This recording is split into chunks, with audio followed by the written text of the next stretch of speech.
سورہ انفال کے بعد سورہ توبہ کا آغاز ہو رہا ہے۔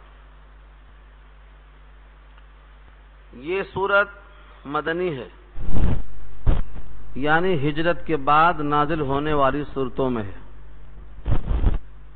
اس سے پہلے بتایا تھا وصول کہ ہجرت سے پہلے نازل ہو تو وہ مکی ہے، چاہے وہ کہیں بھی نازل ہو، اور ہجرت کے بعد نازل ہو تو مدنی ہے، چاہے وہ مکے ہی میں نازل ہو۔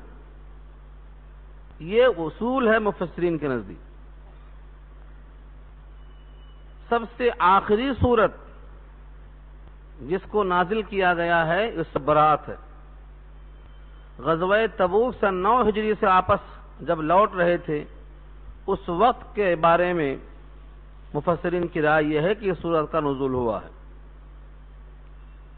اس میں کچھ حصہ ایسا ہے جس کی مناسبت سے اس کے نام کئی جگہ رکھے ہیں، جیسے سورہ توبہ اس کا نام ہے، سورہ براءت اس کا نام ہے، سورہ فاضحہ اس کا نام ہے، سورہ شقشق اس کا نام ہے۔ مختلف اس کے نام بتائے گئے ہیں۔ اس کی وجہ یہ ہے کہ اس سورت میں جو مضامین آئے ہیں اس کی مناسبت سے کئی نام اس کے رکھے گئے ہیں۔ سب سے زیادہ اہم جو بحث عوام کے درمیان ہے اس سورت سے متعلق وہ یہ ہے کہ سورہ فاتحہ یا دیگر سورتوں کے شروع میں بسم اللہ الرحمن الرحیم لکھی ہوتی ہے، لیکن سورہ براءت کے شروع میں کیوں نہیں لکھی گئی؟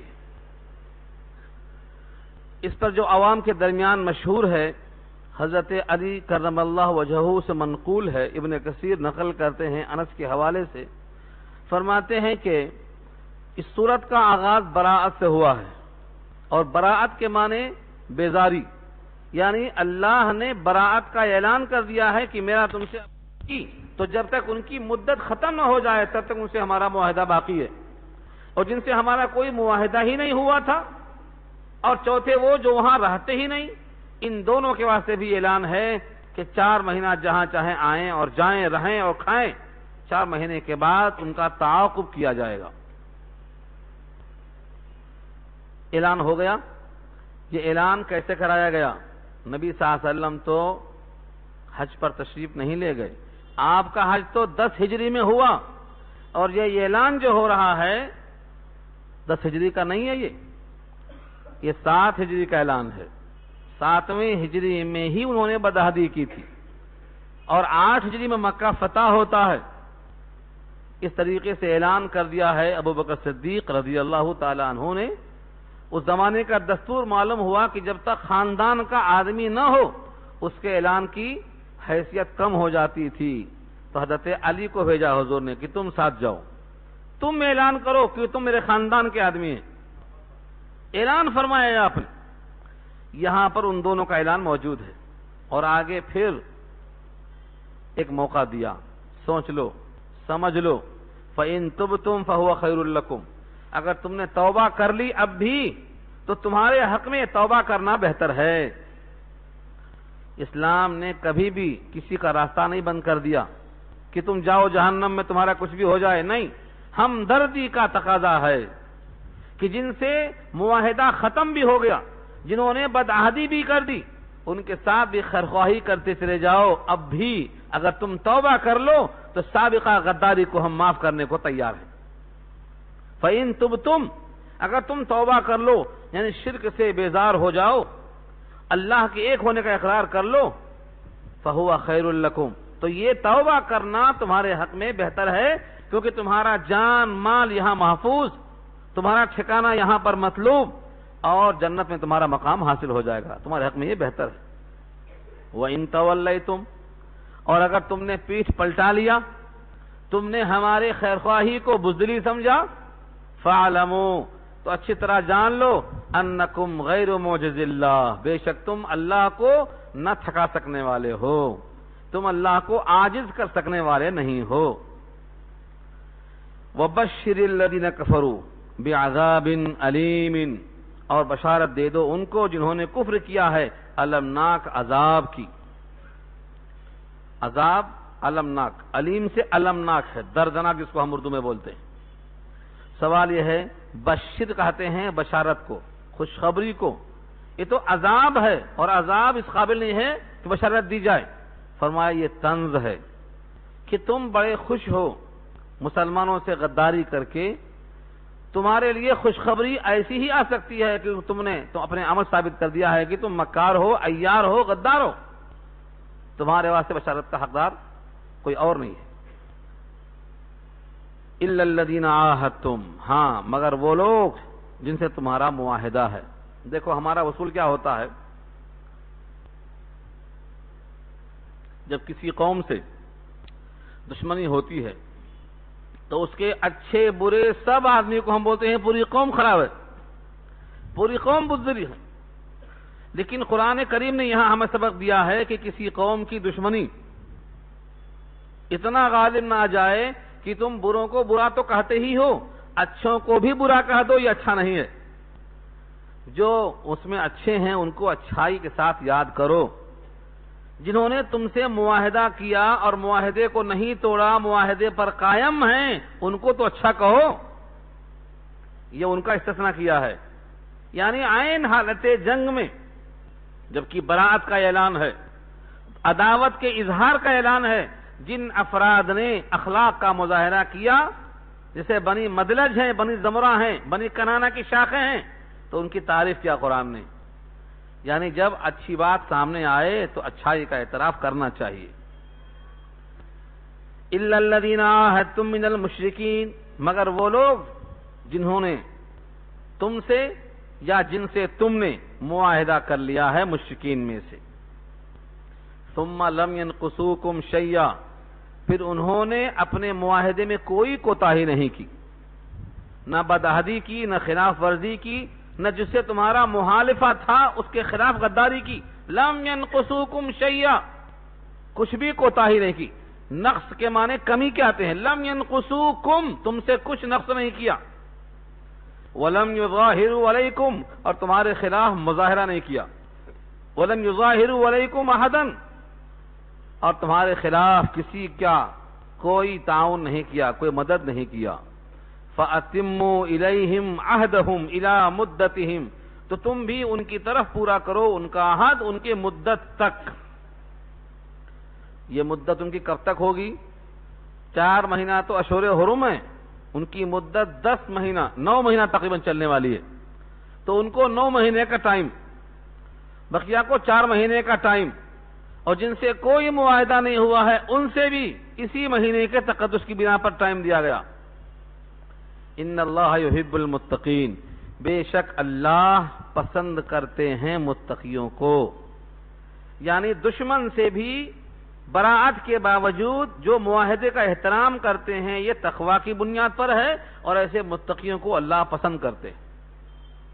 اس سے معلوم ہوا خدا کے قانون کو بجا لانا تقوی ہے، اور خدا کے قانون کو ٹھکرا دینا تقوی کے خلاف فسق کہلاتا ہے۔ یہاں تک مضمون ہو گیا ہمارا ان سے معاہدے کا۔ اب جب 4 مہینے گزر جائیں، سن 7 ہجری کا یہ واقعہ ہے، 5 مہینے کے بعد انہوں نے بدعہدی کی ہے، اور یہ آخری سال ختم ہوتے ہوتے سن 8 ہجری میں 10 رمضان کو نبی پاک نکل پڑتے ہیں ان سے مقابلہ کرنے کے لیے۔ فرمایا فَإِذَا انْسَلَخَ الْأَشْهُرُ الْحُرُمُ فَاقْتُلُوا الْمُشْرِكِينَ حَيْثُ وَجَدتُّمُوهُمْ وَخُذُوهُمْ وَاحْصُرُوهُمْ وَاقْعُدُوا لَهُمْ كُلَّ مَرْصَدٍ۔ کیا کیا احکام ہیں اس آیت میں، جلال الہی کا اظہار ہے۔ فَإِذَا پس جب، انسلخ گزر جائیں، انسلاخ کے معنی آتے ہیں، کبھی آپ نے دیکھا ہوگا سانپ اپنے کیچل سے نکل جاتا ہے تو اوپر کا چھلکا کیا ہے؟ انسلاخ کہلاتا ہے، سانپ کا اپنے کیچل میں سے باہر چلا جانا۔ یعنی یہ 4 مہینہ جو تمہارے تحفظ کا ہے، 4 مہینہ گزر جائے اس کے بعد تم بچ جائیں گے سامنے۔ انسلخ کیا گزر جائے؟ الاشہر الحرم، اشہر جمع ہے شہر کی، اور حرم حرمت والے 4 مہینے، یہ 4 مہینے گزر جائیں تو کیا کرو؟ فَاقْتُلُوا، قتل کرو۔ کس کو؟ المشرکین، مشرکوں کو قتل کرو۔ حَيْثُ وَجَدْتُمُوهُمْ، جہاں کہیں تم ان کو پاؤ۔ وخذوہم ان کو پکڑو، واحصروہم ان کو قید کرو، وقعدوا لہم کل مرصد اور بیٹھو ان کے لیے ہر کمین گاہ میں، ہر گہات میں بیٹھو۔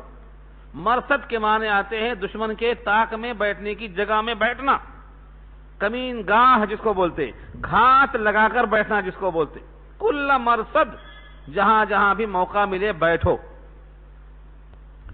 یہ 2 لائن ہے جس پر کفار قریش بڑا شور پکارا کرتے تھے۔ اور آپ کو یاد ہوگا، میں ایک نئی بات جو آپ سن چکے ہیں بھول گئے ہیں تازہ کراتا ہوں۔ یہی وہ آیت ہے جس کو آج کل کے مشرکوں نے کہا ہے کہ قرآن سے نکال دو، ہمیں اس پہ اعتراض ہے۔ یہ آیت بھی اسی میں سے ہے۔ کیا کہہ رہے ہیں یہ؟ اس میں تو پکڑو اور مارو اور گھات لگاؤ اور قتل کرو، یہ سکھایا قرآن نے، یہ تو دہشت گردی ہے۔ اگر آپ قرآن کریم کو نہیں پڑھیں گے اور آگے پیچھے کا مضمون سمجھ میں نہیں آیا تو آپ کی زبان بند ہو جائے گی، کہیں گے ہاں ہے تو یہاں فقتلوا مانے قتل کرو۔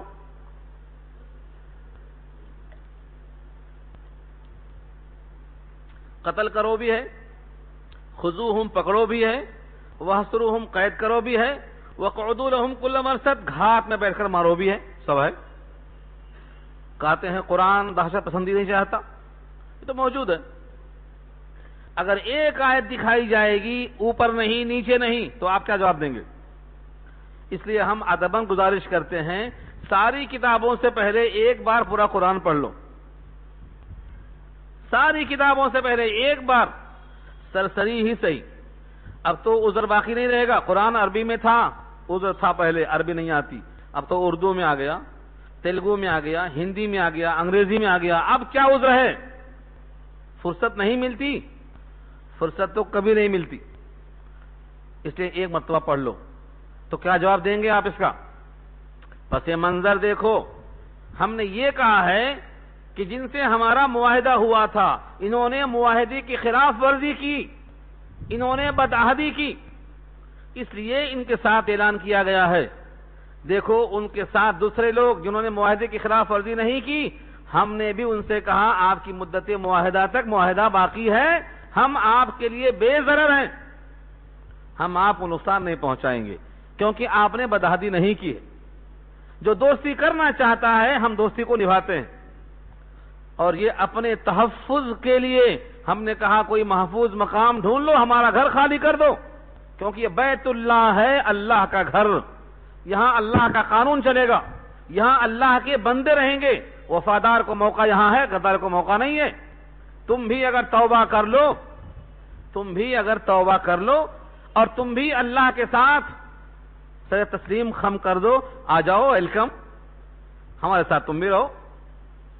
ہم نے نکلنے کی بات کب کی ہے؟ جب تم اللہ کے غدار بندے بننا چاہتے ہو۔ چنانچہ آگے فرمایا خود اللہ نے فَإِن تَابُوا، پس اگر وہ توبہ کر لیں، وَأَقَامُوا الصَّلَاةَ اور نماز قائم کر دیں، وَآتُوا الزَّكَاةَ اور زکوٰۃ کو دینے پر آمادہ ہو جائیں، فَخَلُّوا سَبِيلَهُمْ راستہ چھوڑ دو ان کا، جہاں چاہے رہیں، فَخَلُّوا سَبِيلَهُمْ چھوڑ دو ان کا راستہ، ان اللہ غفور الرحیم، بے شک اللہ غفور الرحیم ہے۔ معلوم کیا ہوا؟ تمہاری ذات سے ہمیں عداوت نہیں ہے، تمہاری ذات سے ہمیں نفرت نہیں ہے، تمہارے فعل کفر سے، تمہارے فعل غدر سے، تمہاری بے وفائیوں سے، تمہاری مکاریوں سے اور تمہارے شرک سے ہمیں نفرت ہے، تمہاری ذات سے ہمیں کوئی نفرت نہیں ہے۔ زمین تو اللہ کی ہے، آسمان تو اللہ کا ہے، وہ گھر اللہ کا ہے۔ اللہ نے اعلان کر دیا ہے یا تو رسول اللہ کی بات مانو، کیونکہ ان کی بات ماننا میری بات ماننا ہے، ورنہ میرا گھر خالی کر دو۔ اگر تم نے معاہدے کی خلاف ورزی کرنے کے باوجود، اعلان براءت کے باوجود گھر سے نہیں جاؤ گے تو کیا کریں گے ہم آپ سے پوچھتے ہیں، اگر تمہارے گھر میں کوئی گھس جائے اور نہ جائے تو کیا کریں گے آپ؟ کیا آپ نہیں قتل کریں گے؟ آپ نہیں پکڑیں گے؟ آپ نہیں گھیریں گے؟ آپ نہیں ماریں گے؟ کیا کریں گے آپ؟ یہ ہے اصل قصور۔ تو قرآن کریم نے یہاں وہی کہا ہے جو آپ بھی کہنے میں مجبور ہیں۔ دنیا کا ہر انسان، اس سے پوچھا جائے تمہارے گھر میں سے کوئی نہ جائے تو کیا کریں گے؟ زمین و آسمان اللہ کی ملکیت ہے. اللہ نے بیت اللہ کو اپنا گھر قرار دیا ہے، اس کو پاک کرنے کا حکم دیا ہے تاکہ وہاں رہنے والے بڑے سکون کے ساتھ رہ سکیں، وہاں کے مکینوں کو پھل اور غذا پہنچائی جائے، اور ایک سجدہ 1,00,000 سجدوں کے برابر پرسکون ہو سکے. یہ اللہ نے موقع فراہم کرنے کا فیصلہ کر لیا تھا. تو یہ اسلام کی خرابی نہیں ہے، دہشت گردی نہیں ہے. تم سمجھو پہلے سیاق و سباق کو. اگر ٹھیک ایسا ہی تمہارے گھر میں کوئی گھس جائے اور نہ نکلے اور اس کو مہلت دینے کے بعد بھی وہاں سے دفع نہ ہو تو آپ جو کریں گے وہی کرنے کا یہاں حکم دیا گیا ہے. یہ تو عین فطرت کے مطابق ہے. اب اس کے بعد بھی بولنے کا موقع ہے تو آپ سب کو اجازت ہے سوال کرنے کی. پوچھئے آپ لوگ. کچھ لوگوں نے کہا ہم زکوٰۃ نہیں دیں گے، ہم زکوٰۃ نہیں دیں گے. حضرت ابوبکر صدیق رضی اللہ تعالی عنہ نے کہا میں زندہ رہوں اور دین ناقص ہو جائے، یہ نہیں ہو سکتا. اینقص الدین وانا حی، میں زندہ اور دین ناقص، یہ نہیں ہو سکتا. جو اللہ کے نبی کے زمانے میں بطور زکوٰۃ کے ایک رسی بھی دیا کرتے تھے، اگر وہ رسی آج نہیں دیں گے تو میں ان سے بھی قتال کروں گا. لوگوں نے کہا ارے وہ کلمہ پڑھ رہے ہیں، ان سے قتال کیسے کریں گے؟ یہ آیت پڑھا تھا صدیق اکبر نے. کہا اللہ نے 3 شرطیں لگائی ہیں، فَإِن تَابُوا وَأَقَامُوا الصَّلَاةَ وَآتَوُا الزَّكَاةَ فَخَلُّوا سَبِيلَهُمْ. اگر وہ توبہ کر لیں، نماز قائم کریں، زکوٰۃ ادا کریں تو چھوڑو ان کا راستہ. یہ تو نماز پڑھ رہے ہیں اور زکوٰۃ سے انکار کر رہے ہیں، میں راستہ نہیں چھوڑوں گا، قتل کروں گا ان کو. یہ آیت کو سنایا، تمام صحابہ خاموش ہو گئے. ہاں جو زکوٰۃ نہ دے اگرچہ نماز پڑھے وہ مرتد کے حکم میں ہے، واجب القتل ہے. آج اس آیت پر رکھ کر تولو کتنے مسلمان ہیں جو زکوٰۃ نہیں دیتے ہیں. نماز تو پڑھتے ہیں مگر زکوٰۃ نہیں دیتے ہیں. یعنی گویا چمڑی جائے دمڑی نہ جائے. یعنی اللہ کے لیے سجدہ کریں گے لیکن اللہ کے لیے مال نکال کر نہیں دیں گے. مال کی محبت زیادہ ہے حکم الہی کے مقابلے میں. یہی وہ آیت ہے جس کی بنیاد پر قتال کیا گیا مرتدین زکوٰۃ سے، اور اس کے بعد وصول کیا گیا ان سے. دوسری آیت بخاری کے اندر روایت آتی ہے ایک، جس میں کہا گیا ہے من صلی صلاتنا واکل ذبیحتنا. من صلی صلاتنا، جو آدمی ہمارے نماز کی طرح نماز پڑھے اور ہمارے قبلے کی طرف منہ کر کے قبلہ بنا کر نماز پڑھے اور ہمارا ذبیحہ حلال سمجھے تو اس کا مال ہمارے مال کی طرح محفوظ، اس کی جان ہمارے جان کی طرح محفوظ. ترازو یہاں ہے. آج کے دور میں کتنے لوگ ہیں یہاں پر فٹ آئیں گے؟ دیکھو 3 لفظ ہے، پھر دیکھ لو. فَإِن تَابُوا، بس اگر وہ توبہ کر لیں. توبہ کا تعلق کہاں سے ہے؟ دل سے ہے. دل میں ندامت ہے، توبہ کرتا ہوں میں شرک سے، کفر سے، گناہوں سے. مگر یہ دل کا حال دل میں ہے، ظاہر کیسے ہو؟ کون پہچانے اس کو؟ اس اندر کے ایمان کو اور اندر کے توبہ کو ظاہر کرنے کے لیے 2 عمل پیش کیا اللہ نے. فَإِن تَابُوا کے بعد وَأَقَامُوا الصَّلَاةَ، نماز قائم کریں، بدنی عبادت. وَآتُوا الزَّكَاةَ، زکوٰۃ ادا کریں، مالی عبادت. یہ 2 کو پیش کیا.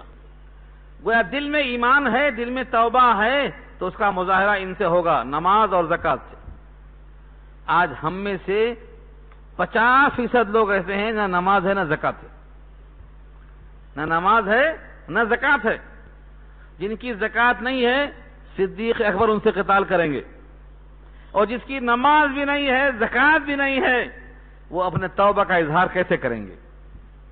اسی واسطے آقا نے فرمایا مومن اور کافر کے درمیان فرق کرنے والی شے صرف نماز ہے، صرف نماز ہے. یعنی ادھر کفر ہے ادھر ایمان ہے. فرمایا ایسا دیکھو، یہ ایمان ہے یہ کفر ہے اور بیچ میں نماز ہے. یہ اگر گر جائے تو یہ کفر یہ ایمان سے مل جائے گا، کوئی حد باقی نہیں رہے گی۔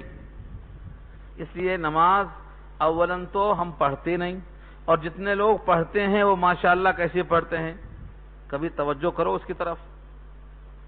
کپڑا خراب سلا تو درزی کو کوستے، خراب سل دیا، ذرا سا چوڑا کر دیا، ذرا سا کم کر دیا تو درزی کو کوستے، مرضی کے مطابق نہیں سلا۔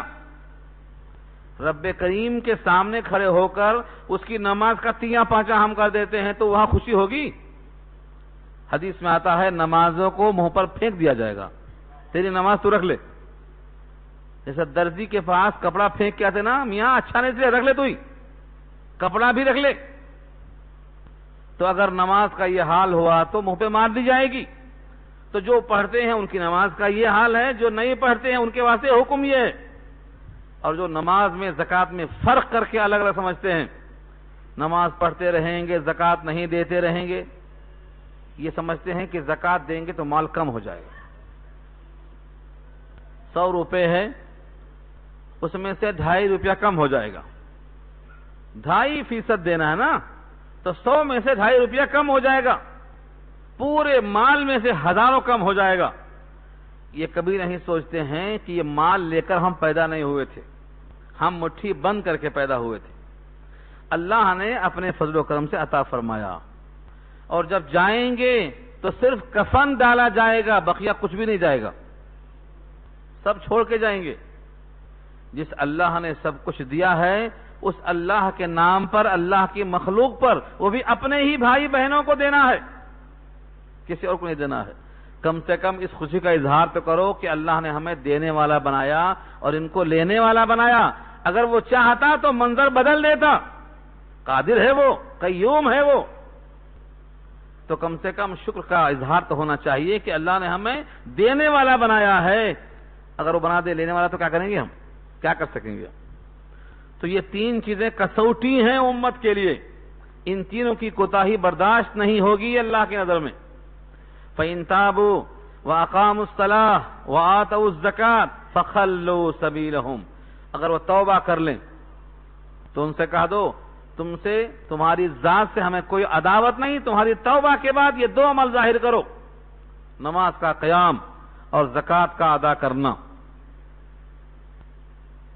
فَخَلُّوا سَبِيلَهُمْ، چھوڑ دو ان کا راستہ، اب وہ کہیں بھی رہیں، ان کو جو جو سہولتیں ملیں گی تم کو ملیں گی، تمہارے اوپر جو احکامات آئیں گے ان پر بھی آئیں گے، اب تم اور وہ برابر ہو گئے۔ صرف ایک کلمے کا اقرار اور یہ 2 عمل کا اظہار تم کو اس کے برابر کر دے گا۔ یہ کیا ہے؟ یہ ترغیب ہے، خوشخبری ہے۔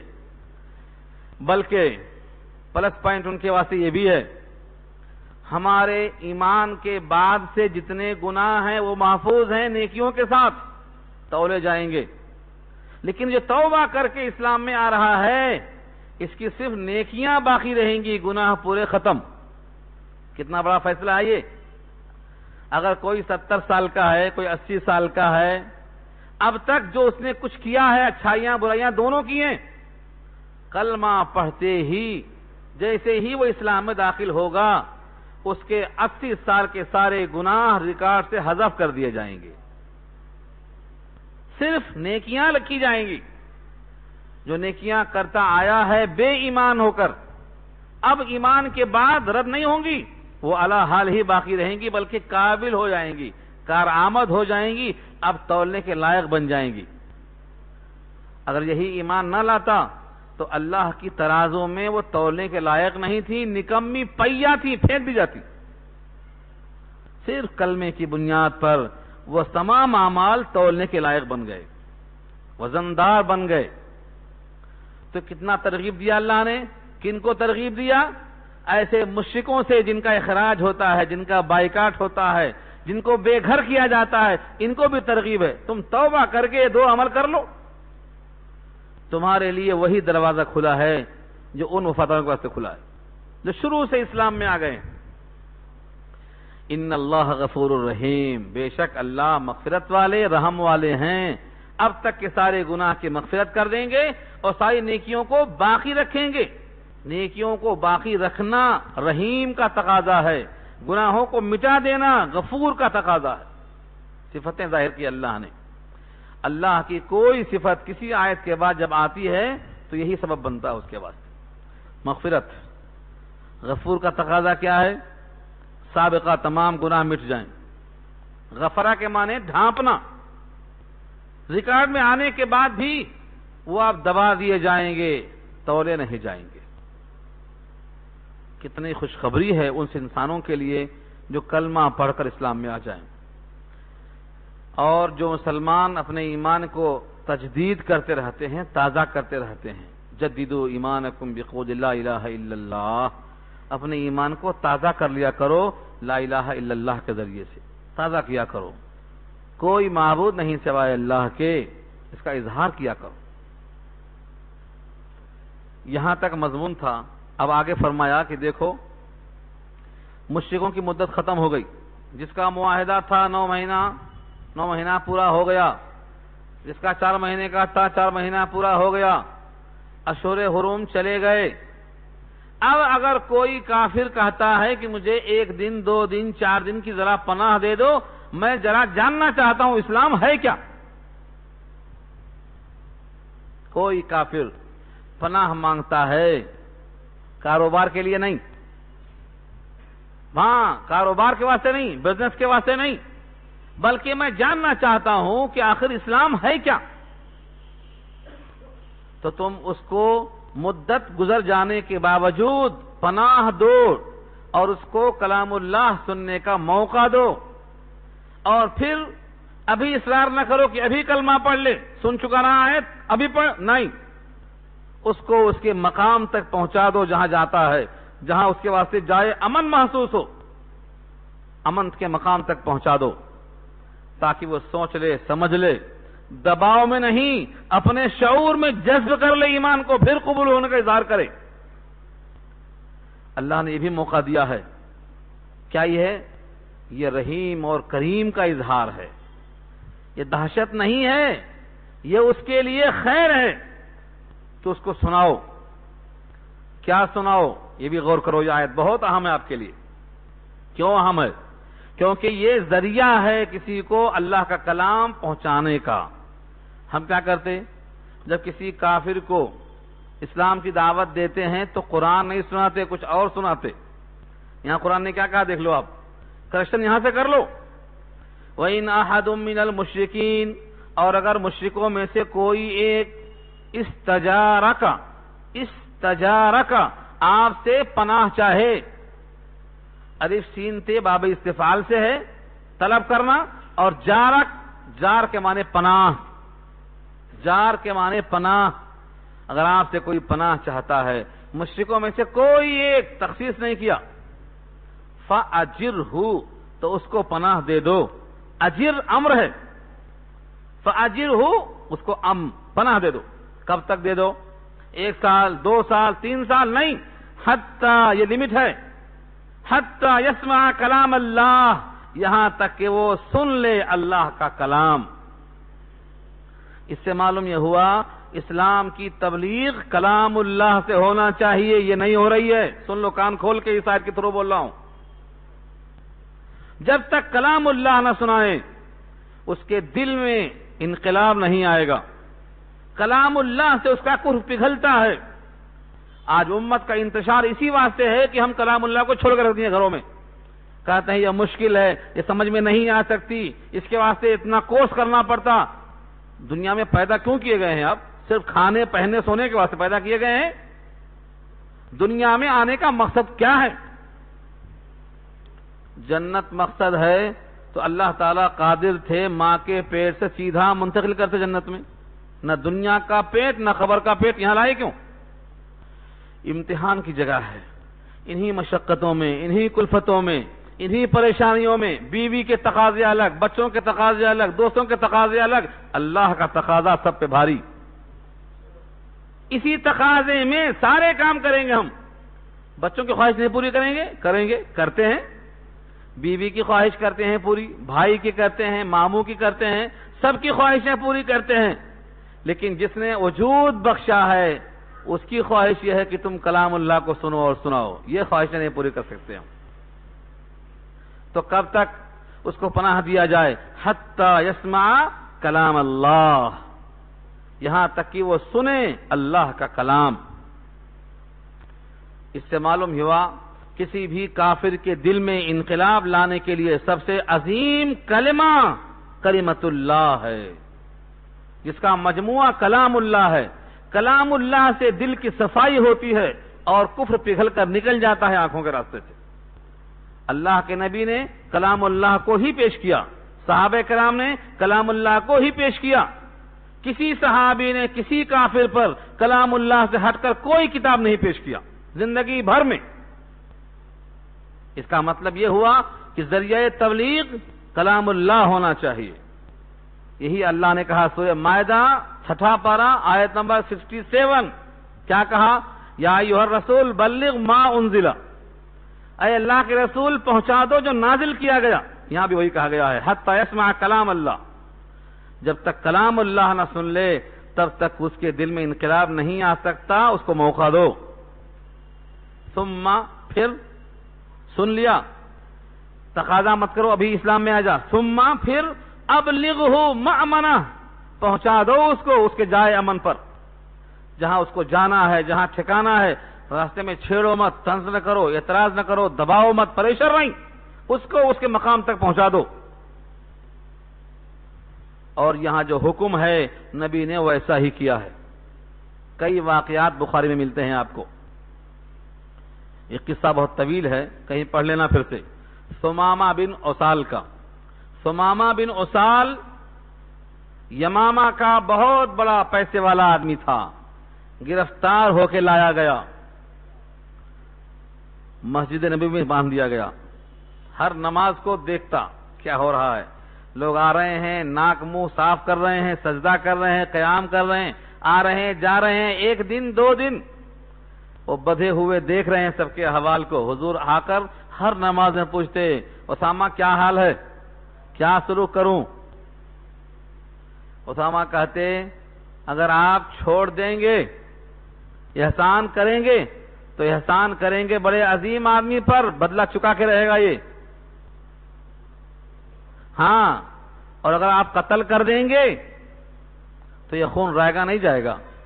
مطلب میری قوم بڑی غیور ہے، میری قوم بڑی غیور ہے۔ 1 دن 2 دن 3 دن، اس کے بعد نبی صلی اللہ علیہ وسلم محسوس کر لیا کہ دباؤ میں یہ نہیں ماننے والا ہے۔ آپ نے کہا اس کو چھوڑ دو، چھوڑ دیے۔ لیکن جو نمازوں کے احوال دیکھتے گئے اور نبی کے استفسارات سوالات ہوتے گئے، ان کے دل میں اسلام گھر کرتا چلا گیا۔ چھوڑ دو۔ گئے باہر دور نہائے، نہانے کے بعد اندر صاف ہو چکا تھا، باہر بھی صاف ہو گئے، اور آ کے اپنی مرضی سے اسلام میں داخل ہوتے ہیں، اپنی مرضی سے اسلام میں داخل ہوتے ہیں، اور کہتے ہیں اب یمامہ کا 1 دانہ گیہوں نہیں جائے گا مکے والوں کو، سب روک دوں گا۔ تو حکم یہ ہے کہ اس پر دباؤ مت ڈالو، کلام اللہ سنانے کے بعد اس کو چھوڑ دو، اس کے مقام پر جانے دو، یہ کلام اللہ اپنا کام اندر کرے گا۔ یہ بہت کم ہوا ہے، بہت کم ہوا ہے کہ قرآن کریم کو سننے کے بعد کفر نہیں پگھلا ہے، بہت کم ہوا ہے، کم۔ جب کافروں کا کفر پگھل کر نکل سکتا ہے تو مومنوں کو جن میں پہلے سے ایمان تھا یہ قرآن کریم اثر کیوں نہیں کرے گا؟ کرتا ہے اثر۔ اسی واسطے آپ پڑھ چکے ہیں سورہ انفال میں کہ جب مومن پر آیت اللہ پڑھی جاتی ہیں تو ان کے ایمان میں اضافہ ہوتا ہے۔ اسی لیے ہم آپ سے درخواست کرتے ہیں کہ ہفتے میں 1 گھنٹہ دو، کیا مشکل ہے؟ ہفتے میں 1 گھنٹہ دینا کیا مشکل ہے؟ اور آپ سے ہمارے ایک بزرگ آئے ہیں، وہ فرماتے ہیں کہ یہ بھی کہو کہ تنہا مت آؤ، ایک کو ساتھ ضرور لاؤ، کیونکہ اس کے آنے کا اور آپ کے لانے کا ثواب ملے گا آپ کو۔ تنہا مت آؤ، اور سب سے زیادہ جس کا تعلق آپ سے ہے وہ آپ کی بیوی ہے، اس کو چھوڑ کے مت آؤ، اس کا بھی تو حق ہے۔ بریانی کی دعوت ہے، ولیمے کی دعوت ہے تو ساتھ لے کے جائیں گے، اور یہاں قرآن کی دعوت ہے تو اس کو چھوڑ کے آئیں گے، کیا اس سے غیر ہم ہے یہ؟ سوچو، سوچ کر جواب دو۔ ثم ابلغوا مأمنہ، اس کے مقام تک پہنچا دو۔ یہ کیوں؟ کافر کو پناہ دینا، کلام اللہ سنانا، اس کے مقام تک پہنچانا، یہ 3 کام کیوں؟ اس کا جواب دیا ذالک بانہم، یہ سب اس وجہ سے کہ وہ قوم، ایسی قوم ہے لا یعلمون، نہیں جانتی ہے اللہ کیا ہے، رسول کیا ہے، قرآن کیا ہے، حقیقت کیا ہے، توحید کا فائدہ کیا ہے، شرک کا نقصان کیا ہے، لا یعلمون، نہیں جانتی۔ اس واسطے ان کو سناؤ کلام اللہ۔ یہاں سے ہمیں بڑی جان آتی ہے، آج ہندوستان میں کتنے مسلمان ہیں جو کلام اللہ کو جانتے ہیں؟ سچ سچ بولو، دل پہ ہاتھ رکھ کے بولو۔ ہمارے پڑوس میں، ہمارے ملک میں، ہمارے شہر میں کتنے مسلمان ہیں جو اس کلام اللہ سے واقف ہیں؟ ان کو جا کر مہمیز لگاؤ کہ تمہیں کلام اللہ سننا ہے۔ گھروں میں ماحول نہیں ہے، شہروں میں ماحول نہیں ہے، ایسے ماحول بناؤ، ایسی محفلیں شہر میں 100 جگہ پیدا کرو۔ بلکہ میں کہا کرتا ہوں، شیعوں نے اپنے گھروں میں ماتم کو اتنا رواج دیا کہ ہر گھر ماتم کدا بن چکا ہے، مگر ہم نے قرآن کریم کو اتنی محنت نہیں کیا ہے کہ ہر گھر قرآن کی جگہ بن جائے۔ ہمیں اتنی محنت کرنا ہے، ہر گھر میں کلام اللہ پڑھا جائے، سنا جائے، اتنا اس کو عام کر دو۔ اللہ کی دی ہوئی نعمتیں، اس کے وسائل کا استعمال کرو۔ اللہ تعالی عمل کرنا آسان فرمائے۔ وقت ہو گیا ہے، آپ حضرات دعا فرما لیں۔